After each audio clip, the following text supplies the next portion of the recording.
Hello दोस्तों, solution by PJ में आप सबका स्वागत है। आज मैं आप लोगों के लिए स्टैटिक जीके जीएस का मॉक 2 लेके आ गई हूँ। इसके पहले भी आप लोग का एक हो चुका है मॉक टेस्ट और सारे विषय का आपका मॉक टेस्ट कराया जा रहा है। फुल एक्सप्लेनेशन के साथ सॉल्यूशन दिया जा रहा है। तो जितना हो सके आप लोग चैनल को सब्सक्राइब कीजिए, वीडियो को लाइक शेयर किया कीजिए। चलिए बढ़ते हैं आज के पहले प्रश्न की ओर। देखते हैं हमारा पहला प्रश्न क्या है। किस गैस को हंसाने वाली गैस के नाम से जाना जाता है? तो हमसे प्रश्न पूछा गया है कौन सा गैस? हंसाने वाला गैस। तो ये हंसाने वाली गैस के रूप में किसे जाना जाता है? तो नाइट्रस ऑक्साइड का, जो कि ऑप्शन नंबर ए है।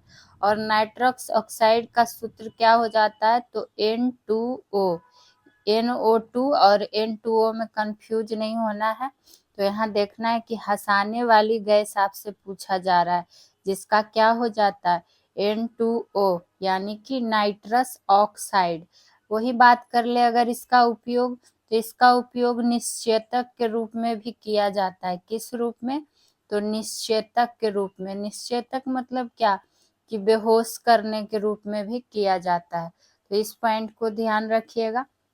वहीं अगर आपसे पूछ ले कि ग्रीन हाउस गैस के लिए मुख्य जिम्मेवार गैस कौन सा है, या फिर हरित गृह प्रवाह के लिए मुख्य जिम्मेवार गैस कौन सा है, जो कि काफी बार प्रश्न पूछा गया, तो वो कौन हो जाएगा? Carbon dioxide. तो कार्बन डाइऑक्साइड में क्या नोट कर सकते हैं कि हरित गृह प्रभाव के लिए, हरित गृह प्रभाव के लिए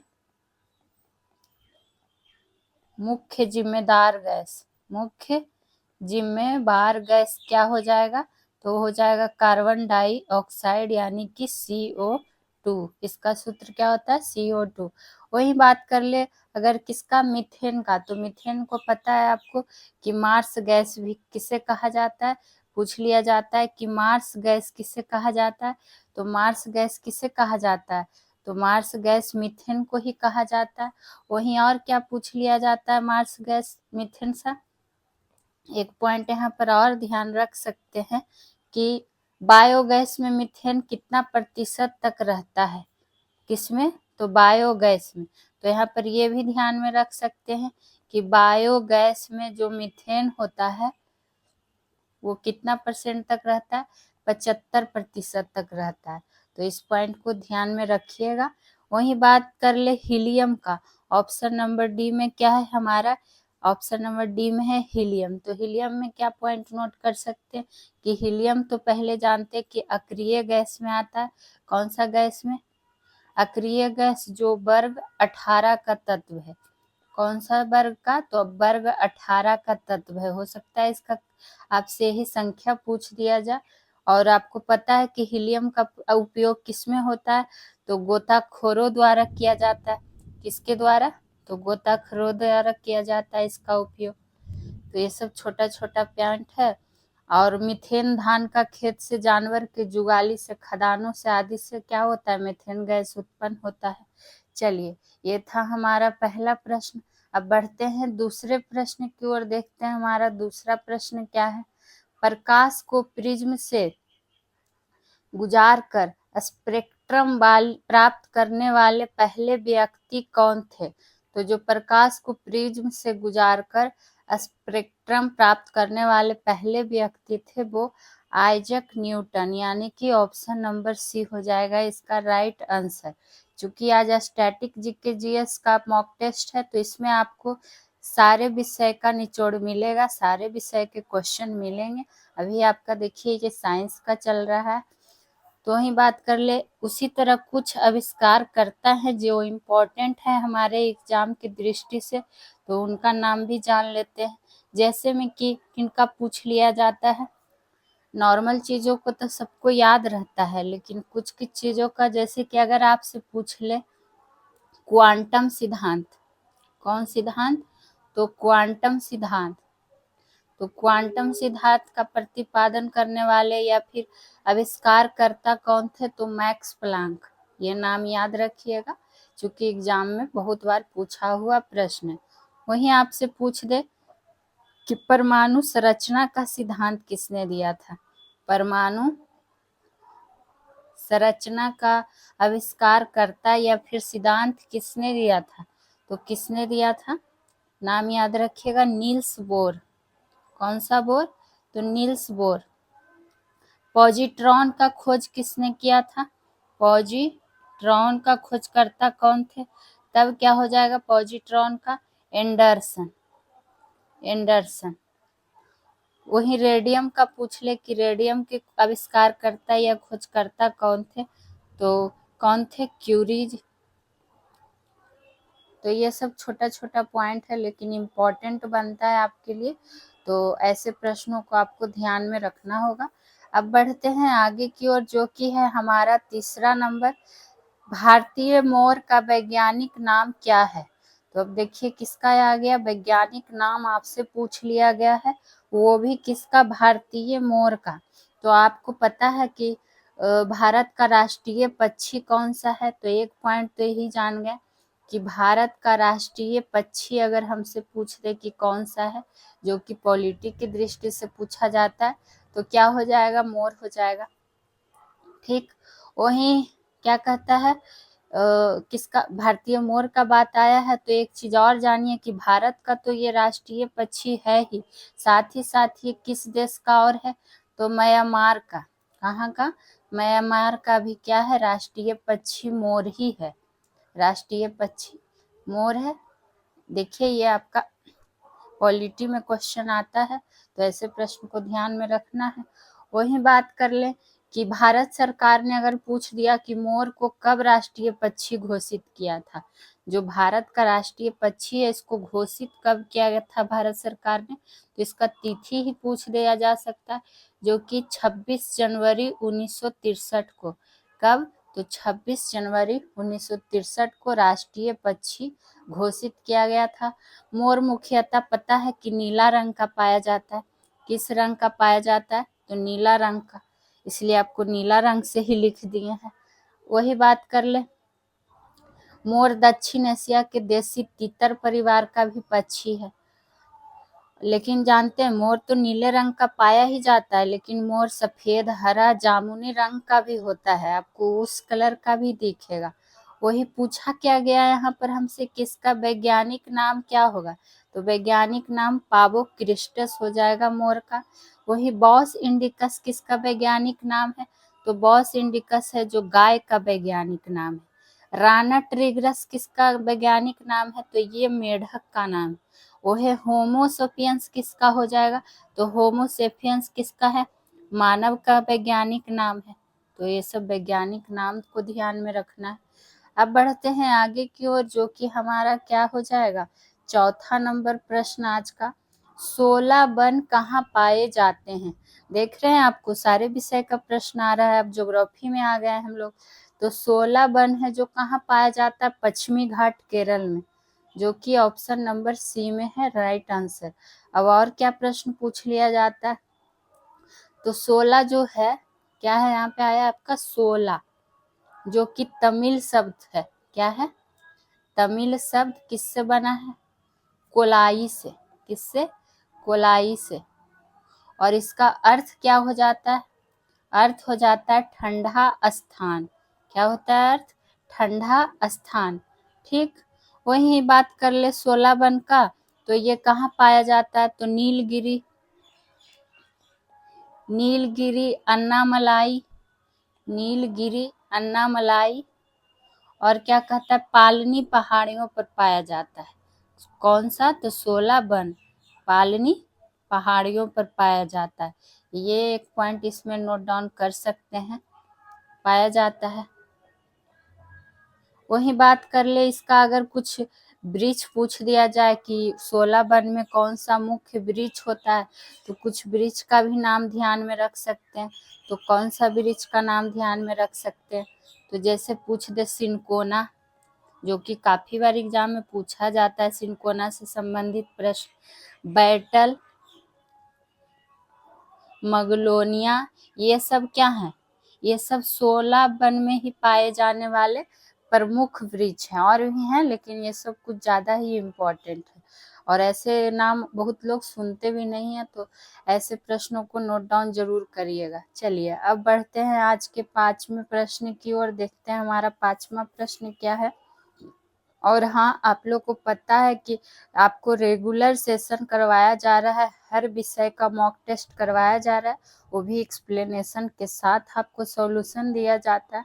तो अगर आपको अच्छा लगता है तो जितना हो सके वीडियो को शेयर कीजिए, लाइक कीजिए, चैनल को सब्सक्राइब कीजिए, बस आप लोग से यही एक रिक्वेस्ट है। अब देखते हैं 5वां प्रश्न। विश्व का सबसे गहरा गर्त कौन सा है? सबसे गहरा पूछा गया है, वो भी किसका? तो विश्व का। तो कौन सा है? तो चैलेंजर गर्त, जो कि ऑप्शन नंबर सी में है हमारा क्या? चैलेंजर गर्त। वही बात कर लेते हैं और क्या इससे पॉइंट बन सकता है। तो सबसे पहले तो चैलेंजर गर्त है कहाँ? तो चैलेंजर गर्त जो पड़ता है, आपका पता होगा कि पश्चिमी प्रशांत महासागर, पश्चिमी प्रशांत महासागर में कहाँ स्थित है? पश्चिमी प्रशांत महासागर में मरियाना द्वीप समूह के पास स्थित है। मरियाना द्वीप समूह के पास स्थित है क्या? चैलेंजर गर्त, जो कि विश्व का सबसे गहरा गर्त है। ठीक, वही बात करें कि गर्त है जो महासागर का क्या होता है? सबसे गहरा भाग होता है। और मेरियाना गर्त की गहराई अगर आपसे पूछ ले, जो कि पश्चिमी प्रशांत महासागर में ही स्थित है और जिसके बगल में ही क्या है? चैलेंजर गर्त है। तो जो मैरियाना गर्त की गहराई अगर आपसे पूछ ले कि उसका कितना मीटर है, तो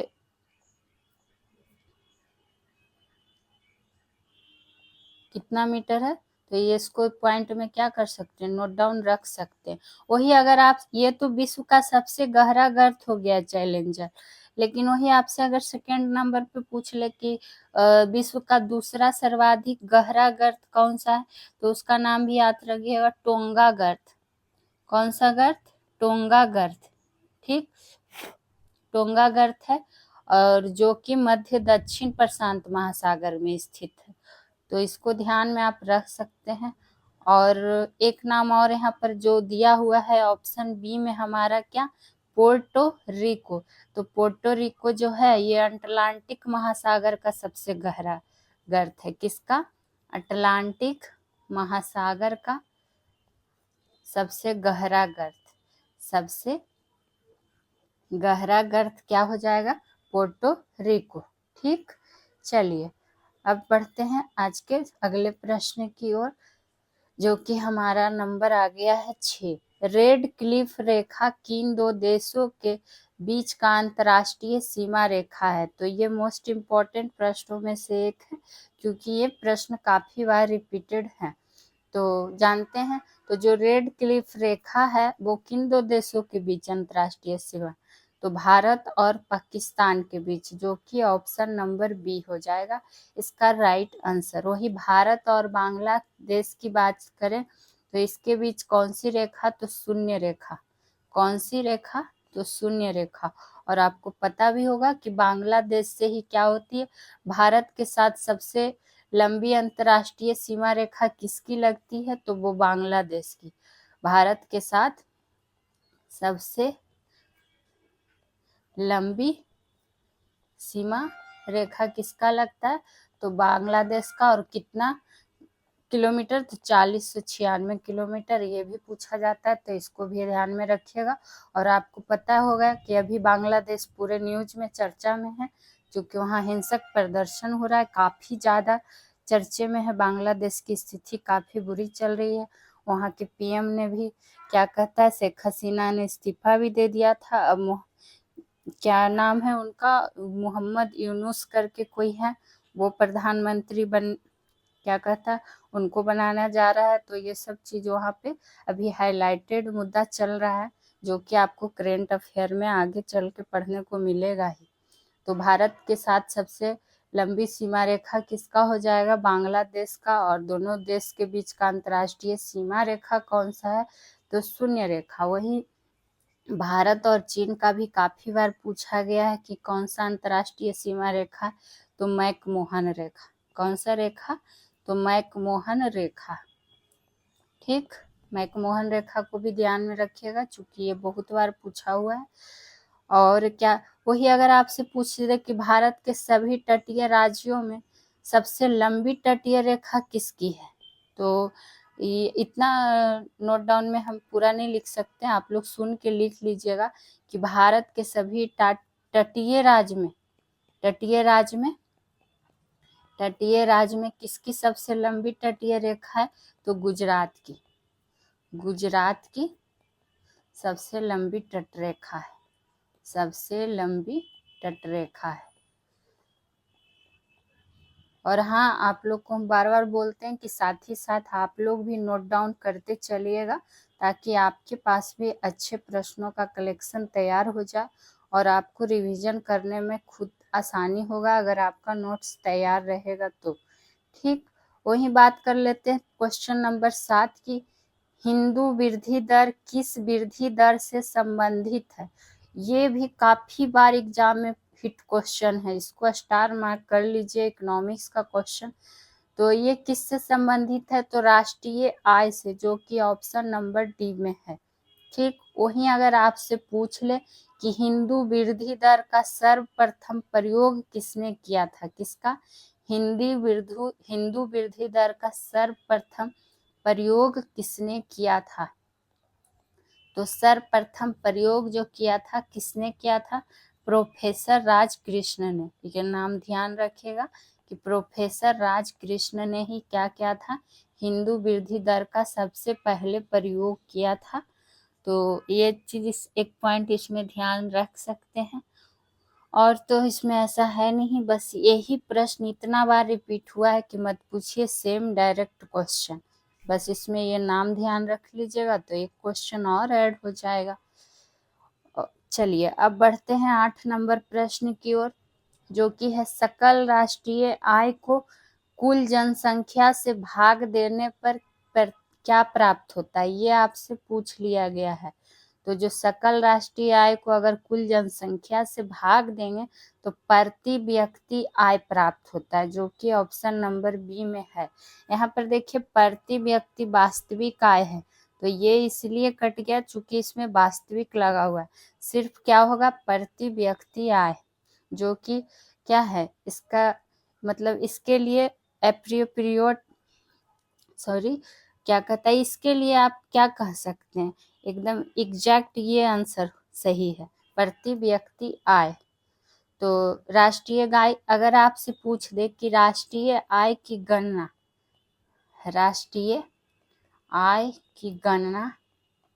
किस पे की जाती है, तो ये पॉइंट यहाँ पे नोट डाउन कर सकते हैं कि राष्ट्रीय आय की गणना साधन लागत या बाजार लागत पर की जाती है, बाजार लागत पर की जाती है।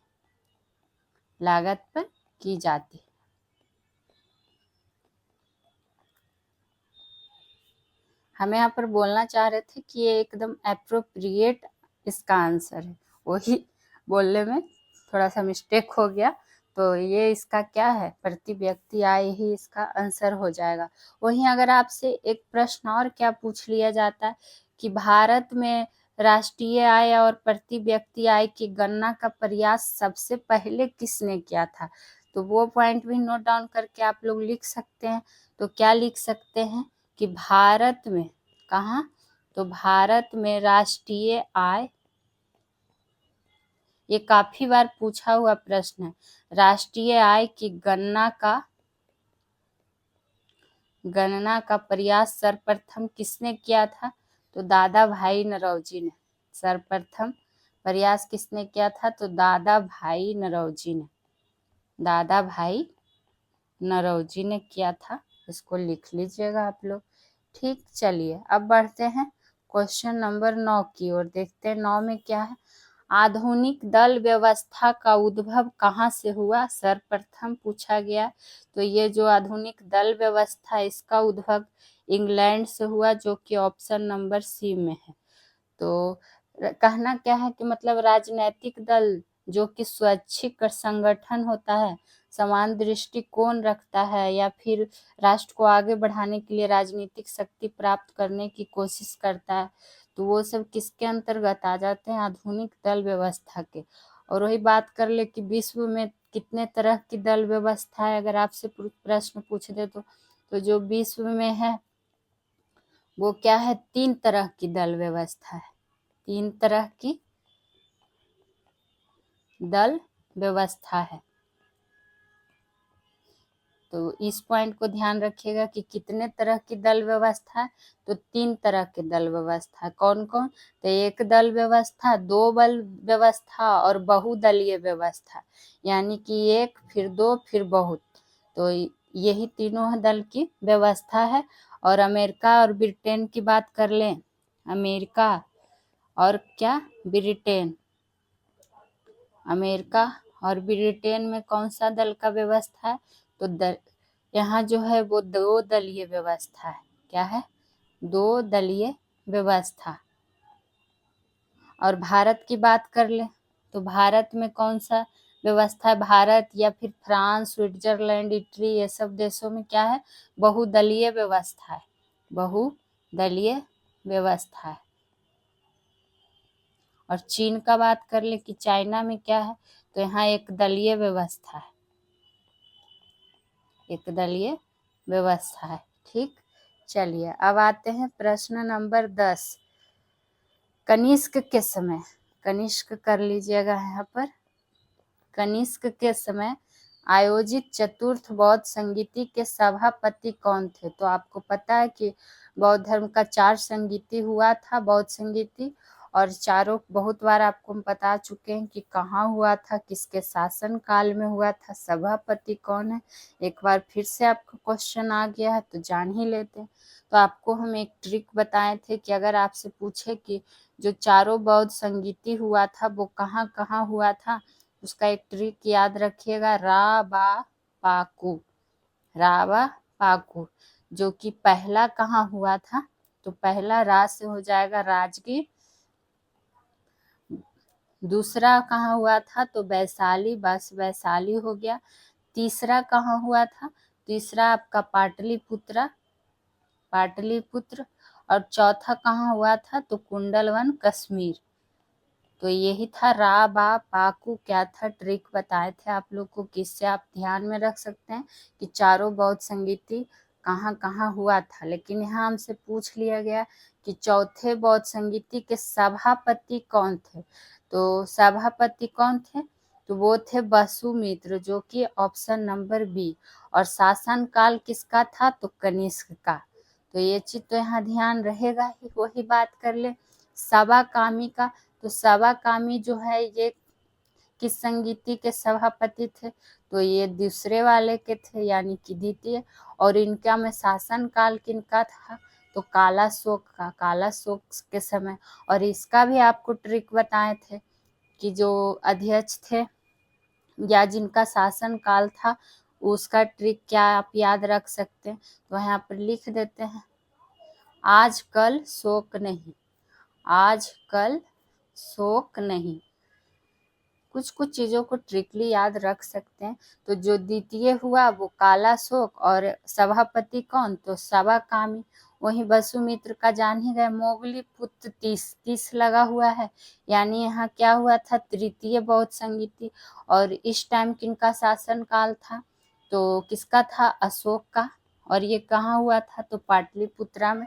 वही महाकश्यप की बात कर ले तो यहाँ क्या हुआ था? पहला, और पहला बौद्ध संगीति के ये थे सभापति। और किनके शासन काल में हुआ था? तो अजात शत्रु। और कहाँ हुआ था? तो राजगीर। तो ये ट्रिक एक तरह आप लोग अच्छे से लिख लीजिएगा। ठीक, चलिए अब बढ़ते हैं आगे की ओर। यहाँ पे हुआ हमारा 10 प्रश्न समाप्त। तो यहाँ पे आपसे एक रिक्वेस्ट करना चाहेंगे कि अगर अभी तक आपने हमारे चैनल को सब्सक्राइब नहीं किया तो सब्सक्राइब कर लीजिए, जितना हो सके वीडियो को शेयर कीजिए, लाइक कीजिए। और इससे संबंधित अगर आपका कोई सुझाव प्रश्न हो तो कमेंट सेक्शन में कमेंट जरूर किया कीजिए। चलिए अब देखते हैं 11 नंबर प्रश्न। स्वतंत्रता आंदोलन के दौरान किस वर्ष पटना युवा संघ की स्थापना हुई थी? कौन सी संघ की स्थापना पूछा गया है, तो पटना युवा संघ की। तो जो हुआ था कब, तो 1927 में, जो कि ऑप्शन नंबर सी में है। ठीक, वही बात कर ले 1929 तक क्या हुआ था, इसका शाखा बिहार का अनेक नगर तक स्थापित हो चुका था।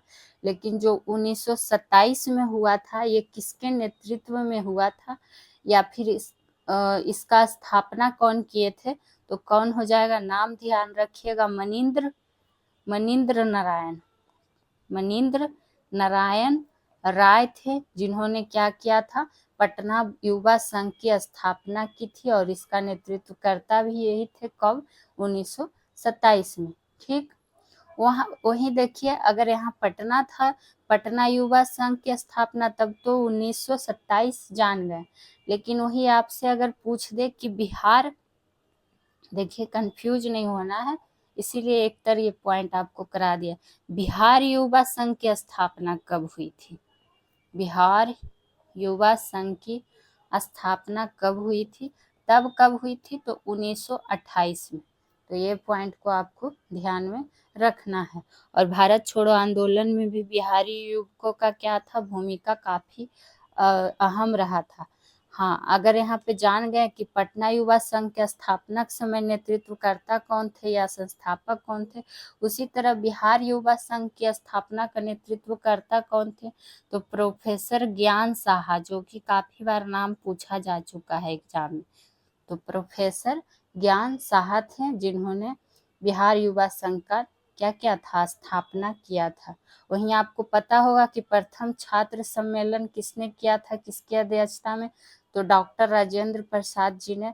और वो प्रश्न भी पूछा जाता है, तो एक पॉइंट और यहाँ पर नोट डाउन कर सकते हैं कि प्रथम छात्र सम्मेलन, कौन सम्मेलन, प्रथम छात्र सम्मेलन, जो कि कब हुआ था, 1906 में। और हुआ कहाँ था, तो पटना में।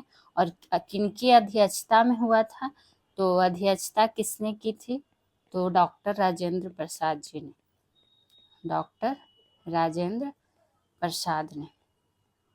तो आप लोग भी जरूर लिखते चलिएगा। अब आइए क्वेश्चन नंबर 12 में क्या है देख लेते हैं।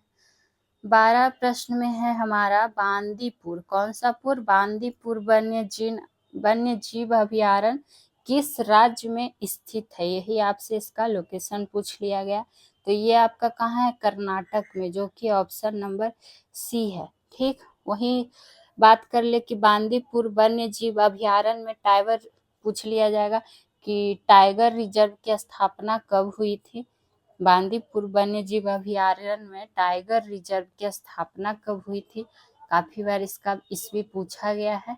तो टाइगर रिजर्व की जो शुरुआत हुई थी वो कब से, तो 1973 से। कब से, 1973 से हुई थी। और वही बात कर ले जिम कॉर्बेट उद्यान, जो कि नाम आप लोग सुने होंगे, वो क्या है, भारत का सबसे पुराना नेशनल उद्यान है। तो ये भी पूछ लिया जाता है कि भारत का सबसे पुराना नेशनल उद्यान या राष्ट्रीय उद्यान कौन सा है, तो ध्यान रखिएगा जिम कॉर्बेट उद्यान, जो कि उत्तराखंड में है। अब बाकी हम उसको बहुत बार लिखवा भी चुके हैं। और अगर भारत का सबसे बड़ा बाघ अभयारण्य पूछेगा कि कौन सा है, भारत का सबसे बड़ा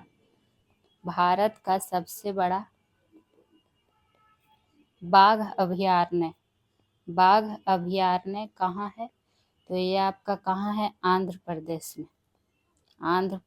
में, जो कि नागार्जुन सागर। तो ये सब ध्यान में आप रख सकते हैं। चलिए अब आगे बढ़ते हैं 13 नंबर प्रश्न की ओर कि 13 नंबर में क्या है भाई, तो 13 नंबर में आ गया है मत देने का अधिकार कैसा अधिकार है। तो ये तो सारे लोगों को पता होगा, क्योंकि जिनकी भी उम्र 18 वर्ष हो गई है वो तो मत देने का अधिकार रखते हैं। और मत देने का अधिकार रखते हैं तो कैसा अधिकार है, ये आपका कानूनी अधिकार है। और कानूनी अधिकार अगर ऑप्शन में न रहे, राजनीतिक भी रहे, तो आंसर क्या हो जाएगा, राजनीतिक अधिकार या कानूनी अधिकार, दोनों देता है ऑप्शन में, बात बराबर ही है। तो मत देने का अधिकार कैसा अधिकार है, तो कानूनी अधिकार है। और ये 1951 क्या कहता है, लोक प्रतिनिधि अधिनियम जो 1951 का था, उसी के आधार पर सर्वोच्च न्यायालय कह दिया था कि मत देने का अधिकार क्या है, कानूनी अधिकार है।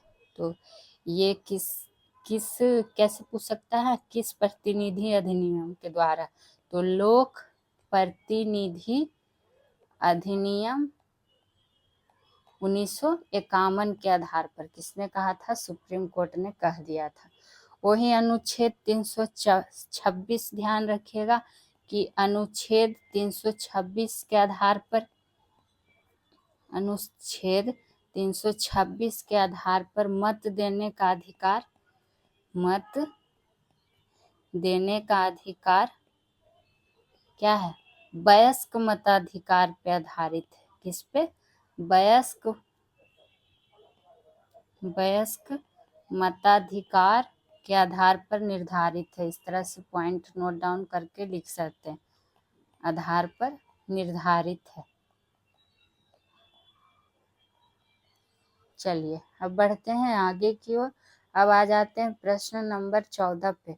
और हाँ, जो भी सेशन आपको करवाया जाता है टॉपिक वाइज से लेके प्रैक्टिस सेशन, सारे चीज का यहाँ पे करवाया जाता है। तो आप किसी भी एग्जाम की तैयारी कर रहे होंगे तो आपके लिए सारे सेशन हेल्पफुल रहेंगे। और आपको इसका PDF भी प्रोवाइड कर दिया जाता है। टेलीग्राम ग्रुप में जाके आप लोग ज्वाइन कर लीजिए लिंक से, उसके बाद आपको वहाँ सारे PDF प्रोवाइड कर दिए जाते हैं। तो चलिए आइए क्वेश्चन नंबर 14।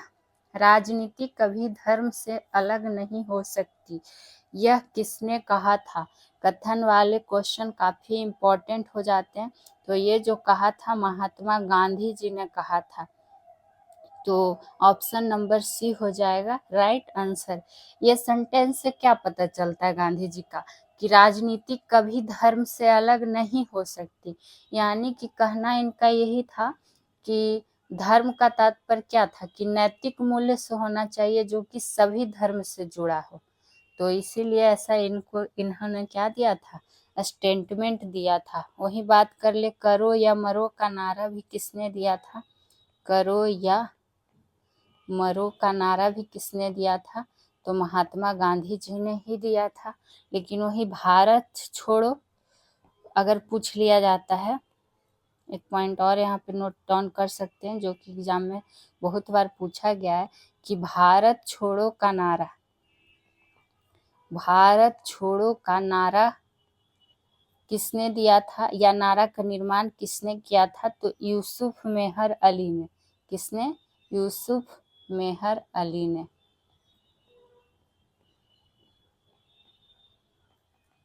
चलिए अब आ जाइए 15 नंबर प्रश्न पे, देख लेते हैं 15 में क्या है।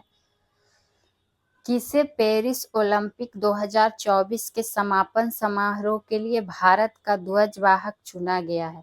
तो इस बार हमारे करंट अफेयर की दृष्टि से पेरिस ओलंपिक जो 2024 है वो काफ़ी इम्पोर्टेंट बनने वाला है, काफ़ी।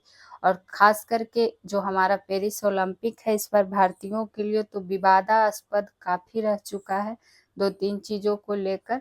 तो इसलिए ये प्रश्न आपके लिए, और ये प्रश्न तो आपको किसी न किसी एग्जाम में देखने को मिल ही जाएंगे। तो किसे पेरिस ओलंपिक 2024 के समापन समारोह के लिए भारत का ध्वजवाहक चुना गया है, तो ये किससे चुना गया है, भारत के स्टार शूटर मनु भाकर को, शूटर मनु भाकर को।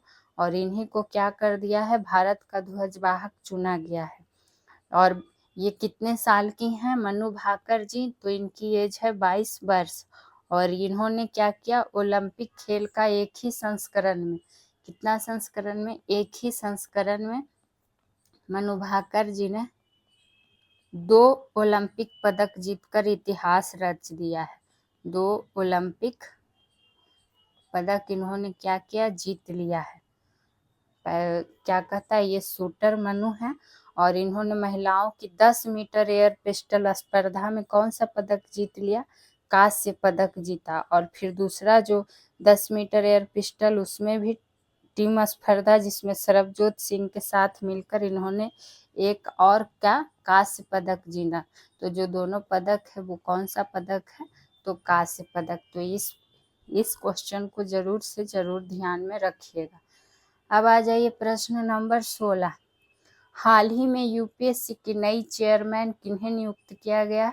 तो ये तो जो आपको पता है कि जो पहले मनोज सोनी थे, उन्होंने अपने कार्यकाल से बहुत पहले ही क्या कर दिया, इस्तीफा दे दिया व्यक्तिगत कारणों का हवाला देकर।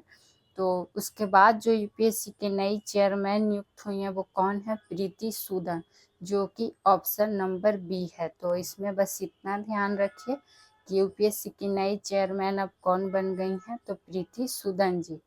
अब आ जाइए क्वेश्चन नंबर 17।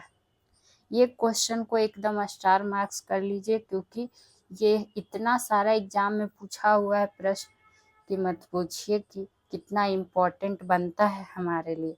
तो बिहार में जो पहला कांग्रेस अधिवेशन हुआ वो पटना का कहाँ हुआ? बांकीपुर में हुआ, जो कि ऑप्शन नंबर सी हो जाएगा राइट आंसर। वही पूछ देता है कि किसकी अध्यक्षता में हुआ।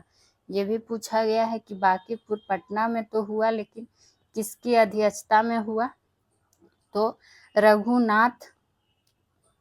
रघुनाथ नरसिंह मधोलकर जी की अध्यक्षता में, या फिर शॉर्ट फॉर्म में आपको रहेगा RN मधोलकर।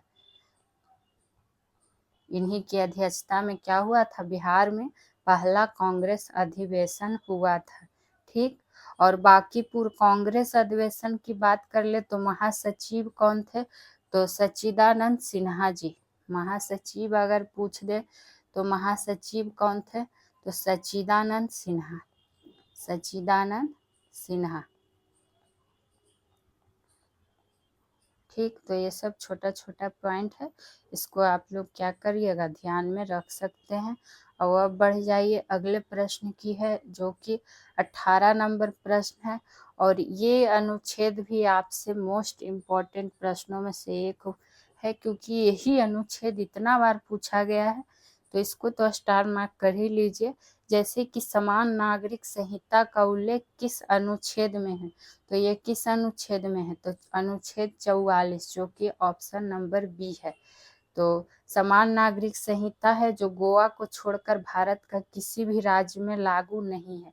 ये एक पॉइंट यहाँ पर मोस्ट इम्पॉर्टेंट है, जो नोट डाउन करके लिख सकते हैं कि जो समान नागरिक संहिता है वो गोवा को छोड़कर भारत का किसी राज्य में लागू नहीं है। भारत का किसी राज्य में क्या है? लागू नहीं है। ठीक। वही अनुच्छेद 41 की बात कर ले तो कुछ दशाओं में काम, शिक्षा और लोक सहायता पाने का अधिकार का उल्लेख किया गया है अनुच्छेद 41 में। तो ये सब उतना पूछा नहीं है, लेकिन अनुच्छेद 44 को जरूर से जरूर ध्यान में रखिएगा। चलिए अब आ जाइए क्वेश्चन नंबर 19 पे। और 19 पे देखते हैं क्या है हमारा।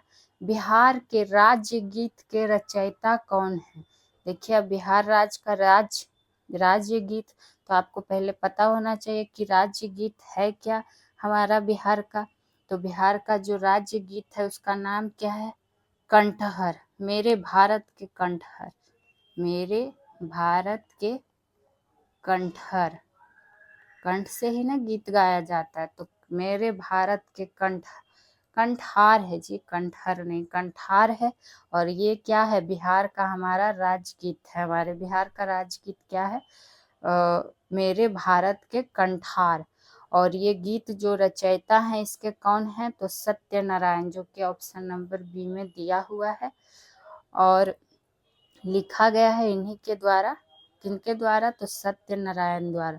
और इस गीत को जो आधिकारिक तौर पर अगर बात कर ले कि अपनाया कब गया, तो 2012 में। 2012 में क्या कर लिया गया था? इस गीत को अपनाया गया था। और राज्य गीत और राज प्रार्थना को अपनाया गया था 2012 में। ठीक। चलिए अब आगे बढ़ते हैं। ये तो रचयिता है, लेकिन वही बिहार का राजगीत को गाया कौन है, ये भी तो पूछ सकता है कि गायक कौन है? बिहार के राजगीत को गाया किसने है? तो उदित नारायण, जानते ही हैं, काफी फेमस नाम है, फेमस गायक भी हैं, काफ़ी ज़्यादा इनका नाम है। तो उदित नारायण और साधना सरगम जी ने क्या किया है, इस राज के गीत को गाया है, अपना गायकी दिया है इसमें। बाकी रचयिता सत्यनारायण जी हैं। अब 20वें प्रश्न पे अभी तो 20वां प्रश्न हमारा बाकी है, लेकिन 20वें प्रश्न पे जाने से पहले आप लोग को जो इतना सारा चीज पढ़ाया गया है उसी से संबंधित आपसे 3 प्रश्न है, और आप लोग को इसका आंसर कमेंट सेक्शन में देना है, ताकि हमें भी पता चले आप लोग कितना पढ़ाई करते हैं कि नहीं। तो सबसे पहला प्रश्न है आपका, जो कि आपको जवाब देना है कमेंट सेक्शन में, कि डीएनए का खोजकर्ता कौन है। दूसरा प्रश्न है आपके लिए कि हम्बोल्ट कैसी जलधारा है, और ये सब सारा प्रश्न आपको पढ़ाया जा चुका है डिटेल में। तो आपको इससे जो भी जानकारी हो कमेंट सेक्शन में कमेंट कीजिएगा। और तीसरा प्रश्न आपसे ये है कि कांग्रेस सोशलिस्ट पार्टी का गठन कब हुआ था। कांग्रेस सोशलिस्ट पार्टी का गठन वर्ष पूछ लिया गया है आपसे। तो आप ये तीनों प्रश्न का आंसर कमेंट सेक्शन में कमेंट कीजिएगा। जो भी लोग वीडियो पूरा देखते हैं, जो रेगुलर क्लास करते हैं, उनके लिए प्रश्न है, और आगे भी आपको प्रश्न मिलते रहेंगे। आज स्टैटिक जीके जीएस का था, इसलिए आपको मिक्स करके क्वेश्चन दिया गया है। आगे भी आपका जो सब्जेक्ट रहेगा उससे 3 क्वेश्चन आपको पूछा ही जाएगा। अब देख लेते हैं आज का 20वां नंबर प्रश्न, जो कि क्या है, मोहम्मद बिन तुगलक अपनी राजधानी दिल्ली से कहाँ ले गया था। ये कौन, तो मोहम्मद बिन तुगलक। ठीक, तो इस जो राजधानी ले गया था दिल्ली से कहाँ, तो दौलताबाद, जो कि ऑप्शन नंबर ए में है। और दिल्ली से लगभग 700 मील दूर है, जो इसको क्या बनाया, राजधानी बनाया। और देवगिरी का नाम ही बदलकर क्या कर दिया, दौलताबाद। तो पहले नाम इसका क्या था, देवगिरी, और इसका नाम किसने बदला, मोहम्मद बिन तुगलक ही ने बदल दिया। और वही बात कर ले कि मोहम्मद बिन तुगलक ने तो देवगिरी का नाम बदलकर दौलताबाद रखा था, लेकिन वही एक कौन था, कुतुबुद्दीन, पूरा नाम उसका क्या था, कुतुबुद्दीन मुबारक खिलजी। ऐसे तो मुबारक खिलजी ही सब जानते हैं, लेकिन पूरा नाम कुतुबुद्दीन मुबारक खिलजी। इसने क्या किया था, देवगिरी का नाम बदलकर क्या रख दिया था, कुतुबाबाद। कौन बाद, कुतुबाबाद रख दिया था। तो ये पॉइंट भी आपको दौलताबाद वाला सबको ध्यान रहता है, लेकिन ये किसी को ध्यान नहीं रहता। वहीं बात कर ले मोहम्मद बिन तुगलक की, तो इसको सनकी बादशाह, कौन बादशाह, सनकी बादशाह या फिर पागल बादशाह कह लीजिए, रक्त पिपासु, ये सब नामों से इसको क्या कहता जाना जाता था। और इसका जो मूल नाम था, मोहम्मद बिन तुगलक का मूल नाम अगर आपसे पूछ ले कभी, तो जौना खां। कौन खां, तो जौना खां था इसका मूल नाम। और हाँ, ये पहला ऐसा सुल्तान था दिल्ली का जो कि हिंदू के त्योहार में क्या करता था, भाग लेता था। तो एक पॉइंट ये बहुत इम्पोर्टेंट है, लिख सकते हैं कि ये दिल्ली का पहला ऐसा सुल्तान